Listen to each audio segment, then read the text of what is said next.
Hello friend, welcome to my YouTube channel Spandan pathology. मैं doctor Nirmal फिर से आ गया हूँ आपके सामने एक नए टॉपिक पर डिस्कस करने के लिए। आज का जो हमारा टॉपिक है उस टॉपिक का नाम है कॉम्प्लिकेशन ऑफ बाउल ऑब्स्ट्रक्शन।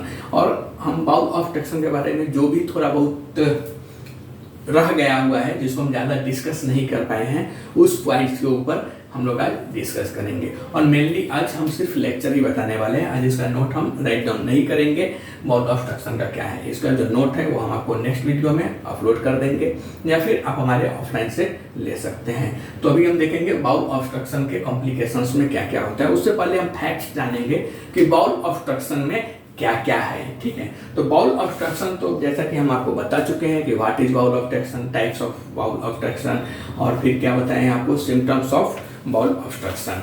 तो आज इसी के में हम जब बात करेंगे तो पहला जो है स्मॉल इंटेस्टाइन में रुकावट, मतलब जो स्मॉल इंटेस्टाइन को हम बाउल भी बोलते हैं।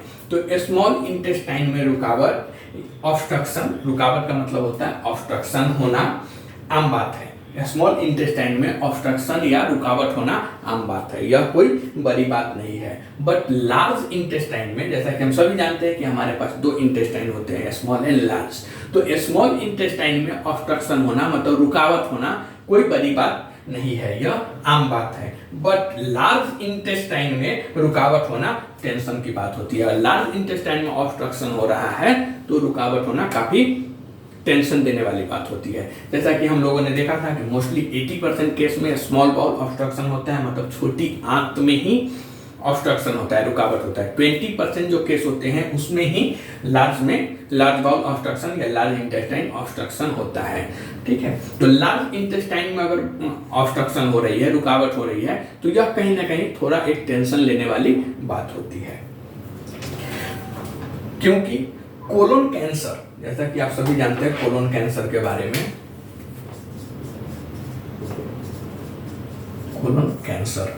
कोलोन कैंसर वाले पेशेंट्स में यह केस ज्यादा देखने को मिलता है। कौन सा? तो कोलोन कैंसर वाले जो पेशेंट्स होते हैं उनमें लार्ज इंटेस्टाइन में ऑब्स्ट्रक्शन होना ज्यादा देखा गया है। कोलोन कैंसर के 40% पेशेंट्स में कितना, तो कोलोन कैंसर अगर जिसको हुआ है उसमें 100 में से 40% मतलब 100 में से 40% को लार्ज इंटेस्टाइन में ऑब्स्ट्रक्शन होना देखा गया है। और 40% पेशेंट में ऐसा होता भी देखा गया है कि उसको लार्ज इंटेस्टाइन में ऑब्स्ट्रक्शन हुआ है। क्योंकि लार्ज इंटेस्टाइन में ब्लॉकेज होना या ब्लॉकेज का कारण ट्यूमर होता है। कोलोन कैंसर में क्या होता है? ट्यूमर होता है। तो लार्ज इंटेस्टाइन और कोलोन और रेक्टम जो होता है लार्ज इंटेस्टाइन के पार्ट्स में आते हैं। तो कोलोन कैंसर में जो ट्यूमर होता है उसकी वजह से लार्ज इंटेस्टाइन में ऑब्स्ट्रक्शन होना यह देखा गया है। ठीक है, और कोलोन कैंसर का जो होता है वह लार्ज इंटेस्टाइन में ट्यूमर के वजह से ही ब्लॉकेज हो जाता है। नेक्स्ट, अब इसी में अगर हम बात करेंगे तो वह होता है कि जो इंटेस्टाइन होता है या इंटेस्टाइन ऑब्स्ट्रक्शन अलग अलग टाइप से फील हो सकता है। अगर किसी को इंटेस्टाइन में ऑब्स्ट्रक्शन हुआ है, रुकावट हुआ है, जिसे हम बाउल ऑब्स्ट्रक्शन भी बोलते हैं। एक आप समझ जाइए कि बाउल या इंटेस्टाइन वर्ड दोनों सेम रहेगा। आप लोग कंफ्यूज मतलब मत होना कि कभी मैं बाउल बोल रहा हूं और कभी मैं इंटेस्टाइन बोल रहा हूं, तो दोनों सेम ही वर्ड है। ठीक है, तो इंटेस्टाइन ऑब्स्ट्रक्शन अलग अलग टाइप से फील हो सकता है। हर एक आदमी को ऐसा नहीं कि एक ही टाइप के फील होगा, सभी आदमी को अलग अलग टाइप के फील हो सकते हैं। जो इस बात पर डिपेंड करता है, या फील होना इस बात पर डिपेंड करता है कि कौन सी इंटेस्टाइन अफेक्टेड है, उसके हिसाब से ही फील होगा। ओके, और आपके पेट में क्या चल रहा है, पेट में क्या कुछ प्रॉब्लम हो रही है, ये इसके ऊपर भी डिपेंड करता है कि इसका फीलिंग कैसा होगा। बाउल इंटेस्टाइन ऑब्स्ट्रक्शन या बाउल ऑब्स्ट्रक्शन का फीलिंग भी उसी के हिसाब से होगा कि एक तो कौन सा इंटेस्टाइन अफेक्टेड है उसके ऊपर, और दूसरा कि आपके पेट में क्या कुछ गड़बड़ी चल रही है, क्या कुछ प्रॉब्लम चल रही है, उसके ऊपर डिपेंड करता है कि यह फील किस टाइप का होगा। नेक्स्ट, ऑब्स्ट्रक्शन यूजुअली आपके पेट में गंभीर ऐंठन मतलब बहुत सीवियर क्रैम्पिंग जिसे बोलते हैं वह होगा, पेन होगा, और क्रैम्पिंग के साथ पेन मतलब क्रैम्पिंग के साथ ही आपको ऐंठन और मरोड़ के साथ पेन की तरह भी फील हो सकती है। कॉम्प्लिकेशन स्मॉल बाउल ऑब्स्ट्रक्शन या लार्ज बाउल ऑब्स्ट्रक्शन में। स्मॉल इंटेस्टाइन की ऑब्स्ट्रक्शन से होने वाला पेन, क्योंकि स्मॉल का मतलब ही होता है छोटा, तो अगर स्मॉल इंटेस्टाइन में या स्मॉल बाउल में ऑब्स्ट्रक्शन है, जिसे हम स्मॉल बाउल ऑब्स्ट्रक्शन बोलते हैं, तो स्मॉल बाउल ऑब्स्ट्रक्शन में होने वाला पेन भी छोटी छोटी, मतलब स्मॉल जिसे बोलते हैं छोटी छोटी, या रुक रुक कर मतलब होगा, फिर थोड़ी देर रुक जाएगा, फिर होगा, तो उसे हम रुकना रुकना बोलते हैं, रुक कर होने वाली, लेकिन इसमें जो है वह है इंपॉर्टेंट वेव्स, लहर की तरह पेन होगी।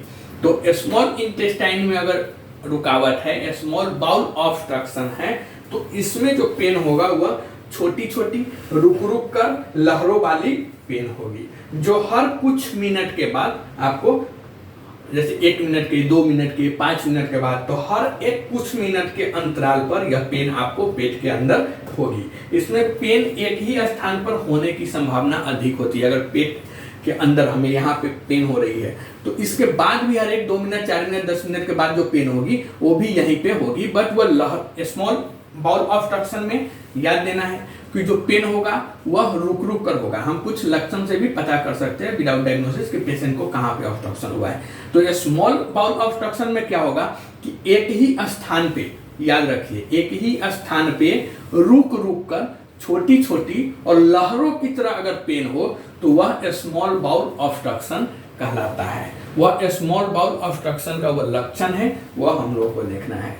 इसी में अगर लार्ज इंटेस्टाइन या लार्ज बाउल ऑब्स्ट्रक्शन का केस है, तो लार्ज बाउल या इंटेस्टाइन में ऑब्स्ट्रक्शन है तो एब्डोमिनल क्रैम्पिंग अधिक होगी।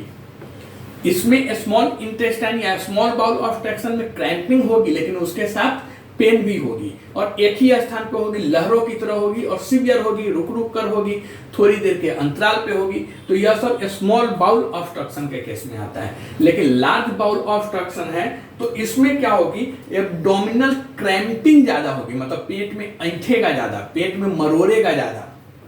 ओके, दर्द जो होगा वह लहरों की तरह नहीं होगा, पूरा पेट में दर्द होगा, मतलब फैलने वाली दर्द होगी। ऐसा लगेगा कि पूरा पेट में दर्द फैल रहा है। तो लार्ज इंटेस्टाइन में याद रखना है कि लार्ज इंटेस्टाइन का जो पेन होगा उसमें क्रैम्पिंग ज्यादा होगा, ऐंठना, मरोड़ना, यह सब ज्यादा होगा, साथ में तेज दर्द होगा, लेकिन वह एक ही स्थान पे नहीं होगी, वह फैलने वाली दर्द होगी, पूरे पेट में आपको दर्द होगा।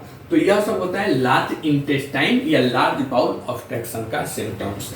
नेक्स्ट में अगर हम बात करें तो यदि पेट फूला हुआ है या उल्टी जैसे लक्षण हो रही है, अगर पेट किसी पेशेंट का फूल गया हुआ है और उल्टी की तरह मन हो रहा है, तो आपको उस समय, या फिर बहुत अधिक क्रैम्पिंग हो रही है पेशेंट्स में, यदि याद रखिए, यदि पेट फूला हुआ है या उल्टी जैसे लक्षण के साथ साथ बहुत अधिक पेट में क्रैम्पिंग हो रही है, मतलब पेट ऐंठ रहा है, पेट मरोड़ रहा है और पेट दर्द भी कर रहा है, तो ऐसे स्थिति में घर पे रुकना ठीक नहीं है। तुरंत आप अपने डॉक्टर के पास जाइए, डॉक्टर से कांटेक्ट कीजिए, डॉक्टर से कंसल्ट कीजिए या डॉक्टर से एडवाइस कीजिए। इस कंडीशन में बिल्कुल भी घर पे नहीं रुकना चाहिए। याद कीजिए कौन कौन से कंडीशन में, तो यदि पेट फूला हुआ है, एक तो पहली बात कि यदि पेट फूल गया हुआ है पेशेंट को और फूलने के साथ साथ उल्टी जैसा उसको लग रहा है या उल्टी हो भी रहा है, दूसरा पेट भी बहुत ऐंठ रहा है, पेट बहुत मरोड़ रहा है, पेट में दर्द है, तो तुरंत डॉक्टर के पास। लेकिन सिम्टम्स इसमें पहले याद रखिएगा, पेट फूला हुआ हो, तो ऐसा कंडीशन हो तो तुरंत आप अपने डॉक्टर के पास तुरंत जाइए, इसमें बिल्कुल भी टाइम नहीं गवाइए। नेक्स्ट, अगर इस डिजीज को ठीक से ट्रीटमेंट न कर दिया जाए या अगर ठीक से ट्रीटमेंट न दिया जाए तो बाउल ऑब्स्ट्रक्शन के कॉम्प्लिकेशन के वजह से पेशेंट का जान भी जा सकता है, और यह आपके जान के लिए, पेशेंट के जान के लिए बहुत डेंजरस, मतलब बहुत खतरनाक साबित भी हो सकता है। ठीक है, इसमें अगर हम बात करें तो इसमें दो आता है, एक होता है perforation and infection. Perforation and infection, infection का मतलब आपको मालूम है, इन्फेक्शन का मतलब होता है संक्रमण। ठीक है, तो इसमें पहला जो होता है कॉम्प्लिकेशंस में और कॉम्प्लिकेशन ऑफ बाउल ऑब्स्ट्रक्शन में, वो होता है perforation and infection. Perforation and infection में क्या होता है, ऑब्स्ट्रक्शन के पीछे ऑब्स्ट्रक्शन जो हुआ है तो ऑब्स्ट्रक्शन के पीछे बनने वाले फ्लूइड, अगर कोई चीज यहाँ पे 2 ट्यूब है, नली है, ऑब्स्ट्रक्शन की वजह से यहाँ पे कंप्लीटली पूरा बंद हो गया हुआ है, तो इधर से अगर कुछ आ रहा है तो यह तो इधर ही रह जाएगा, इसके आगे नहीं जा पाएगा, जबकि इधर पूरा खाली रहेगा।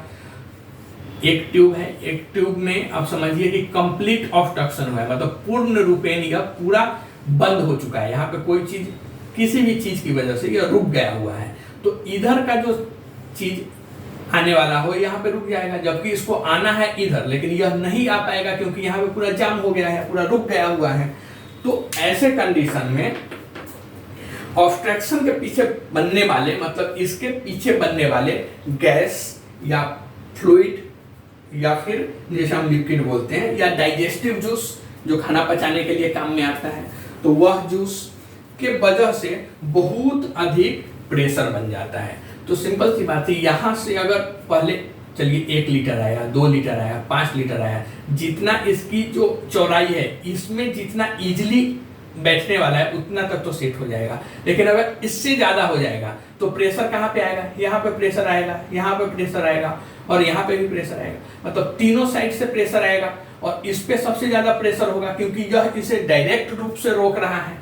फॉर एग्जाम्पल हम किसी बांध को देखिए, अगर बांध के अगर दोनों साइड में पानी है तो बांध के ऊपर प्रेशर ज्यादा होती है, जिसकी वजह से क्या होता है, बांध फ्लोट वगैरह में टूट जाती है। तो सेम यहाँ पे भी ऐसा होता है, अगर ऑब्स्ट्रक्शन के पीछे बनने वाले fluid, gas and digestive juice के वजह से बहुत अधिक प्रेशर बन जाता है, जिससे इंटेस्टाइन फटने की संभावना अधिक हो जाती है। जो हमारी आंत है वह क्या होगा, फट जाने की संभावना ज्यादा हो जाती है। ओके, इंटेस्टाइन को क्या होता है, फटने की संभावना अधिक हो जाती है, और इंटेस्टाइन अगर फट जाता है तो जो परफोरेशन का फिर क्या करता है, रूप धारण कर देता है, जिससे पेरिटोनाइटिस, पेरिटोनाइटिस करके आता है, PERITONITIS, पेरिटोनाइटिस, जिससे पेरिटोनाइटिस नाम के एब्डोमिनल इन्फेक्शन हो जाता है। अगर पेट के अंदर इन्फेक्शन हो गया उसे क्या बोलेंगे, पेरिटोनाइटिस।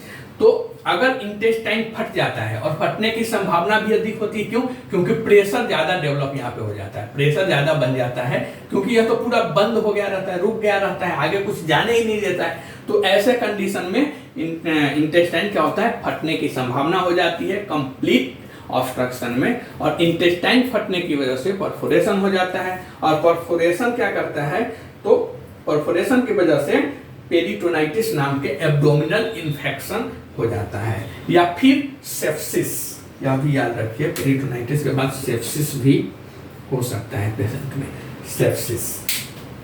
सेप्सिस नाम का इन्फेक्शन भी होने का चांसेस रहता है, जो लाइफ के लिए ओवरऑल ऐसा पेशेंट के सिर्फ पेट के लिए नहीं, पूरी लाइफ के लिए बहुत घातक साबित होता है, बहुत डेंजरस साबित हो सकता है। तो यह सब कंडीशन पे हमें खास ध्यान रखना है। ऐसे कंडीशन में तुरंत डॉक्टर के पास जाना हुआ है, और पेट फूला हुआ है मतलब भी वही है कि पेशेंट को यहाँ पे कंप्लीट ऑब्स्ट्रक्शन हुआ है, आगे कुछ भी नहीं जा रहा है, जिसकी वजह से पेट फूला हुआ है। तो उस ऐसे कंडीशन में इंटेस्टाइन भी फट सकता है, पेरिटोनाइटिस हो सकता है, सेप्सिस हो सकता है, और पेशेंट मर भी सकता है। ठीक है, तो ऑब्स्ट्रक्शन में यह एक कंडीशन बहुत बेकार कंडीशन होता है। दूसरा जो कंडीशन होता है जिसे हम बोलते हैं स्ट्रैगुलेशन,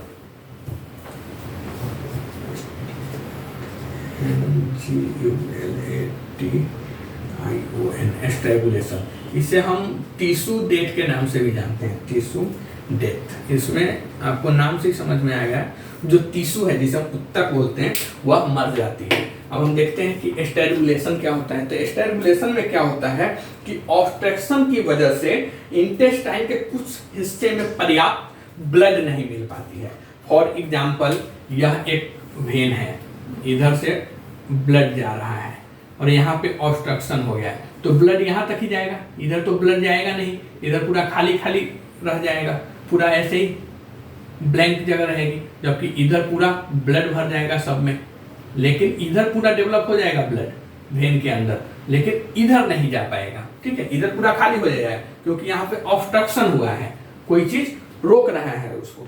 तो इसको हम बोलते हैं स्ट्रैगुलेशन। इसमें क्या होता है कि ऑब्स्ट्रक्शन की वजह से इंटेस्टाइन के कुछ हिस्सों में पर्याप्त जितना ब्लड चाहिए उतना ब्लड पहुंच नहीं पाता है, जिससे क्या होता है इधर के जो टिश्यू होते हैं, क्योंकि इधर जब ब्लड नहीं आ रहा है तो यह 1 दिन 2 दिन वेट करेगा, 3 दिन वेट करेगा, लेकिन वैसे कंडीशन में क्या होगा, जो टिश्यू होते हैं इधर के जो टिश्यू होते हैं उसमें ब्लड नहीं आने की वजह से वह टिश्यू मर जाते हैं, वह उत्तक जो होती है वह मर जाती है, टिश्यू डेथ हो जाती है। और इधर के टिश्यूज अगर डेथ हो गए तो फिर क्या होता है, वह गैंग्रीन का रूप धारण कर लेता है। वह गैंग्रीन आप लोगों को मालूम होगा बहुत बेकार कंडीशन है गैंग्रीन, इसमें पेशेंट को बचाना काफी मुश्किल होता है, काफी टफ केस होता है गैंग्रीन का, ठीक है। तो टिश्यू डेथ होने की वजह से वहां पे क्या होता है, गैंग्रीन का रूप धारण कर लेता है, और जिसे सीवियर इन्फेक्शन और यहाँ तक कि पेशेंट की मृत्यु भी हो जाती है। एक बार अगर गैंग्रीन हो गया तो पेशेंट काफी केस वक्त हाथ से निकलने की तरह हो जाता है, वह केस को पकड़ना बहुत मुश्किल हो जाता है। अगर गैंग्रीन हो गया पेट के अंदर तो पेशेंट को बचाना बहुत मुश्किल रहता है। तो हमें ध्यान रखना है कि स्ट्रैंगुलेशन और दूसरा परफोरेशन एंड इन्फेक्शन से बचना है। तो यह था हमारा एक छोटा सा note complication of bowel obstruction के ऊपर। या आप कमेंट के थ्रू बता सकते हैं कि यह वीडियो आपको कैसा लगा। अगर आपको यह वीडियो अच्छा लगता है, आपको समझ में आता है तो आप कमेंट के थ्रू बताइए, या फिर आपको कुछ नहीं समझ में आता है, आपको लगता है कि इसको और बेहतर से बताना चाहिए तो वह भी आप एडवाइस कमेंट के थ्रू बताइए, हम उसके ऊपर ट्राई करेंगे कि इससे अच्छा भी हम दे पाए आपको। तो कमेंट के थ्रू आप बता दीजिए कि आपको फटाफट कि कैसा लगा या वीडियो नहीं लगा। तब तक के लिए थैंक यू, मिलते हैं किसी और वीडियो में।